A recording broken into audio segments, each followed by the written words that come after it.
Hello everyone, আসসালামু আলাইকুম। কী অবস্থা সবার? চলে আসলাম আবার একটি নতুন ব্লগ ভিডিও নিয়ে। সবাই শুরু থেকে শেষ পর্যন্ত সাথে থাকবেন।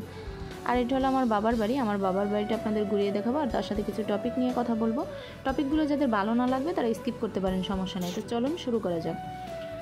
প্রথমেই শুরু করি সেই সব লোকদেরকে নিয়ে। সমাজে এমন কিছু কিছু লোক আছে এখনও, এদেরকে নিয়ে আর কি বলবো।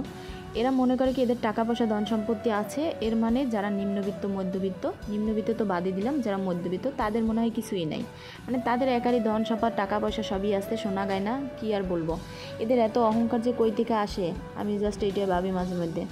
আজকে মরে গেলে কালকে মাটির মধ্যে ফালাই রেখে আসবে, শরীরের মাংসগুলো পচন ধরবে, আর এদের অহংকারে পা মাটিতে পড়ে না। এরকম অনেক আছে, হাজার মানুষ আছে এখনও। এদেরকে নিয়ে আজকের কথাগুলো। আপনারা মনে করেন যে মধ্যবিত্তরা চোখেই দেখে না, আপনারা যা খান যা পড়েন এটা আসলে ভুল ধারণা।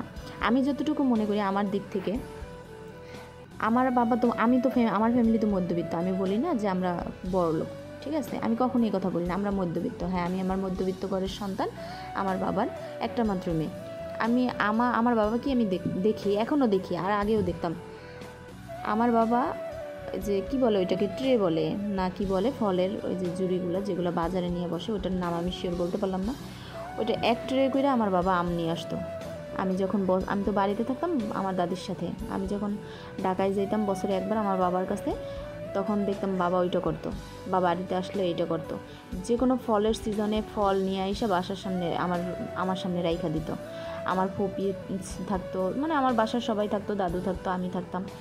আমার বাবা বলতে, তোমরা খাও, সমস্যা নেই, তোমাদের জন্যই তো ইনকাম করি, কষ্ট করি, তোমরা খাবে না তো কে খাবে। এরকম এগুলো নিয়ে অহংকার করি না। এখন অনেকেই বলতে পারে বাবা, মানে বাবার টাকা পয়সা নিয়ে অহংকার করি না। অহংকার করি না ভাই। কথাগুলো এই কারণে বলি, কিছু কিছু লোক আছে যারা মনে করে কি আমরা কখনো খাবার চোখে দেখি নাই, টাকা পয়সা চোখে দেখি নাই, সোনা গয়না চোখে দেখি নাই, তাদেরকে নিয়ে এই কথাগুলো। আমি আল্লাহর রহমতে আমি আল্লাহর কাছে লাখ লাখ শুকরিয়া আদায় করি। আমার বাবা আমারে যা খাওয়াইছেন, যা পড়াইছেন, আর যা সোনা গয়না যা দেখাইছেন, আলহামদুলিল্লাহ আল্লাহর রহমতে শুকরিয়া আদায় করি। আমার বাবা আমার কখনো 3-4 হাজার টাকার নিচে 3 পিস কখনো পড়ায় নাই, আমি যতটুকু মনে করি। এর জন্যই মূলত আমি আমার বাবাকে পৃথিবীর শ্রেষ্ঠতম বাবা হিসেবে বসাই রাখি সব সময়ের জন্য। আমার যতটুকু, যখন আমি যে আবদার করছি আমার মুখের সামনে আইনা সব সময়ের জন্য হাজির করতো। আর এখনও এই যে আমার বিয়ে হয়েছে, আমার মেয়ে হয়েছে একটা, আলহামদুলিল্লাহ। আমার বাবা আমি এবার বাড়িতে আসছি, আমার বাবাও আসছিল। আমার বাবা 10 কেজি দুধ নিয়ে এসে আইনা ফ্রিজে রেখে গেছে আমার মেয়ের জন্য। তো এই কথাগুলো এদের জন্য বলি। এরা আসলে মনে করে কি গরিবেরা কিছু চোখেই দেখে না, এরা একলারাই খায়, একলারাই পড়ে। আর শোনেন, প্রত্যেকটা বাবা মায়ের কাছে প্রত্যেকটা সন্তানই সমান, ঠিক আছে? একজন ভ্যান চালক যে ভ্যান চালায়, সেও দেখবেন সারাদিন ভ্যান চালাইয়ে যে রোজগারটুকু হয়, ওই রোজগারটুকু দিয়ে সন্তানের মুখে ভালো একটা খাবার, ভালো একটা পোশাক পরাইতে চায়। এটা প্রত্যেকটা বাবা মাই করে। সেটা আমার বাবা কি আর আপনারা কি। তো সুতরাং কাউকে কখনো ছোট করে কথা বলবেন না। আর আমার বাবা আমাকে ভালোবাসে না বাসে না, এটা একান্ত আমার বিষয়। আমি জানি, আমার আশেপাশের লোকজন জানে, আমার এলাকার মানুষ জানে।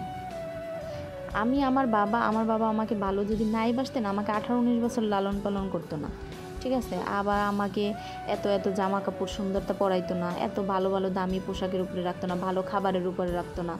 তো যাই হোক, এসব কথা বলতে চাই না, কিন্তু বলতে বাধ্য হওয়া লাগে একটা সময়। আর মানুষদের অহংকার কিন্তু পতনের মূল, জানেন? সব শেষের কথা হলো একটাই, অহংকার পতনের মূল। অহংকার করা যাবে না।